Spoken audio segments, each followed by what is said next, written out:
ডাকসু নির্বাচনে বাংলাদেশ ইসলামী ছাত্র শিবিরের বিজয় হয় নাই, এটা মুছে তেল দিয়ে না।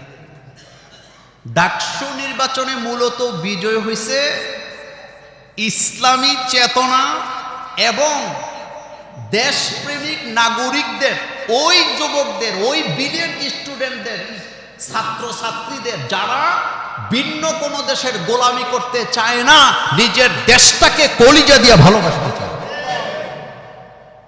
আপনি মানেন চাই না মানেন আপনার ব্যক্তিগত ব্যাপার, কিন্তু ডাকসু নির্বাচনে যারা ভোট দিছে তারা কি আমার মতো আপনার মতো?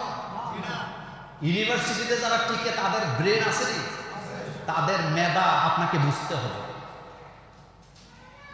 ডাকসু নির্বাচনের যেই প্যানেলটা জয়লাভ করছে প্রত্যেকটা ছেলে মেয়ে রেজাল্ট ভালো, এ কথা কি সন্দেহ আছে?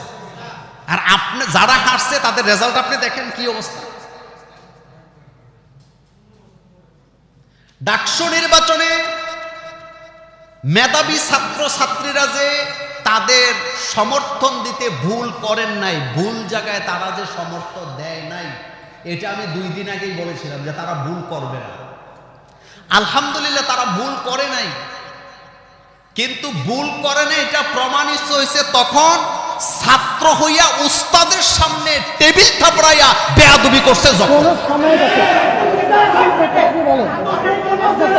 আমরাও কলেজে লেখাপড়া করছি, উস্তাদের সাথে কোনোদিন বেয়াদবি করিনি।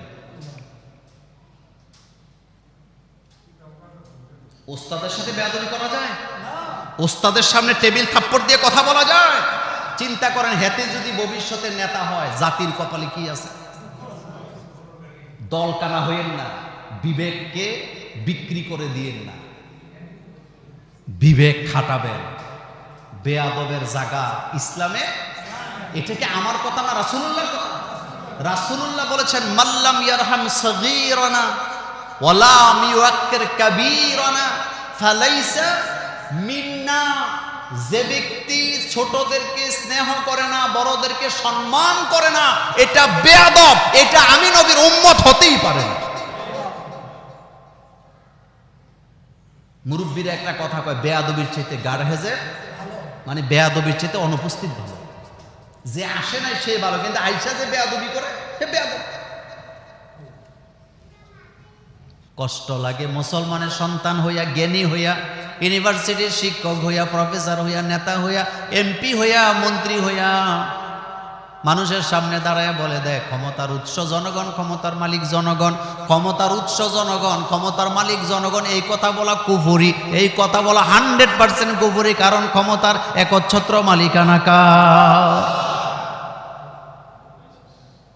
কুলিল্লাহুম্মা মালিকাল মুলকি তুতিল মুলকা মান তাশা ওয়া তানজিউল মুলকা মিম্মান তাশা ওয়া তুইজ্জু মান তাশা ওয়া তুযিল্লু মান তাশা বিয়াদিকাল খায়র ইন্নাকা আলা কুল্লি শাইইন কাদির। ক্ষমতা কার?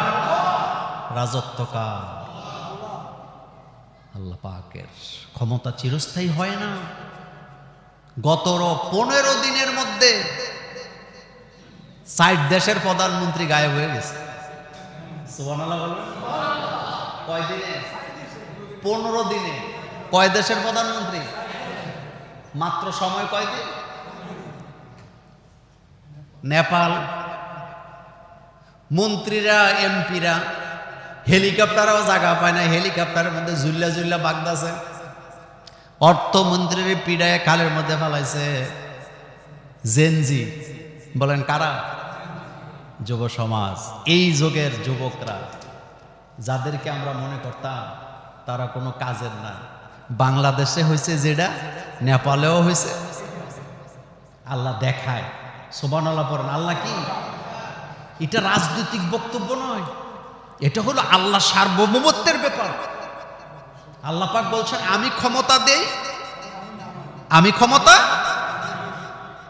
তুতিল মুলকা মান তাশা, যারে খুশি তারে আমি ক্ষমতা দেই। ওয়া তানজিউল মুলকা মিম্মান তাশা, যারে চাই তারে ক্ষমতা থেকে নামায়া দেই। নামায় কে? উড়ায় কে? হেলিকপ্টারে করে বাজে, আপনি চিন্তা করতে পারেন? খালের মধ্যে ফালাইছে পিড়াইয়া, জান বাঁচাইতে পারে নাই।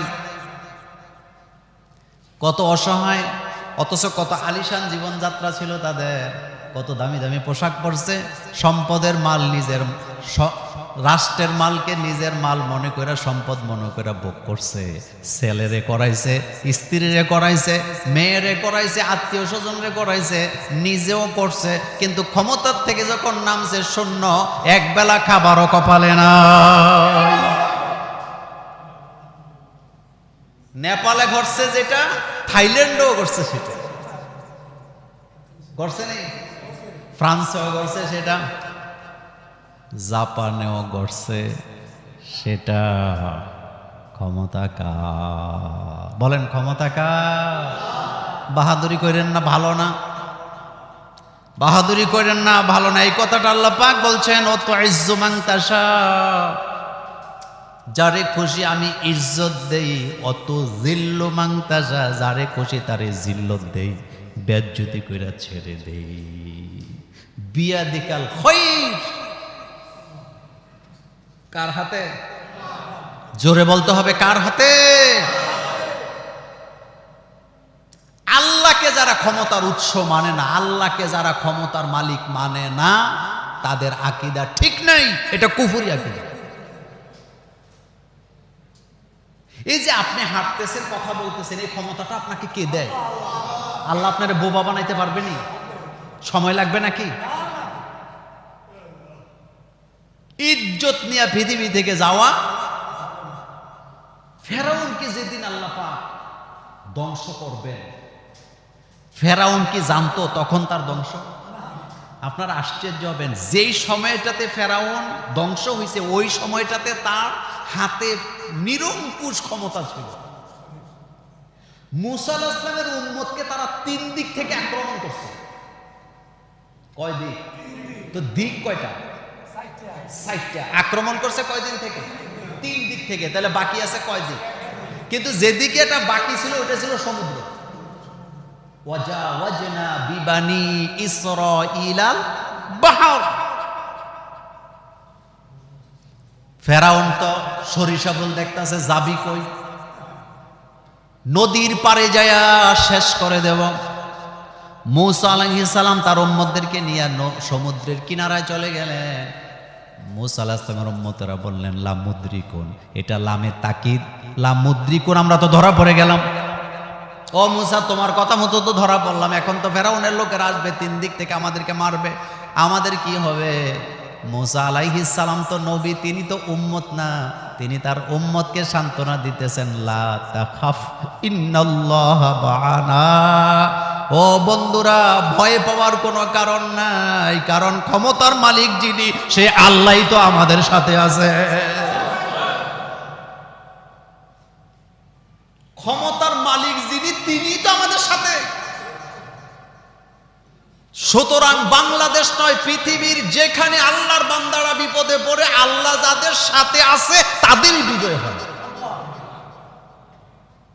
মুসা আলাইহিস সালামের উম্মতেরা বুঝে আসে না যে সমুদ্র সামনে, 3 দিকে ফেরাউনের বাহিনী, আমাদের সাথে আল্লাহ আছে। এবার মুসা আলাইহিস সালাম আকাশের দিকে তাকালেন। আল্লাহ পাক বললেন, মুসা, তোমার হাতের লাঠি দিয়া পানিতে আঘাত করো। কোথায় আঘাত করো?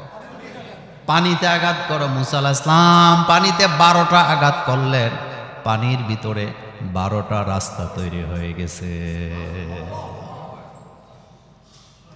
আপনি সোজা মনে করছেন? টকশুতে এসে কত দাম্ভিকতার সাথে কথা বলে আমাদের দেশের নেতারা, নির্লজ্জ। লজ্জা বলতে এদেশে বামেরা, রামেরা এবং চেতনা ব্যবসায়ীরা সব সময় নির্লজ্জ হয়। নির্লজ্জতা আর চেতনা বিক্রি করে তারা বেঁচে আছে। মূলত তাদের কোনো পুঁজি নেই, না আছে আদর্শ, না আছে চরিত্র। আর আমরা যারা আল্লাহকে সেজদা দেই, আমাদের মূল পুঁজি হলো লা ইলাহা মুহাম্মাদুর সাল্লাল্লাহু আলাইহি ওয়াসাল্লাম।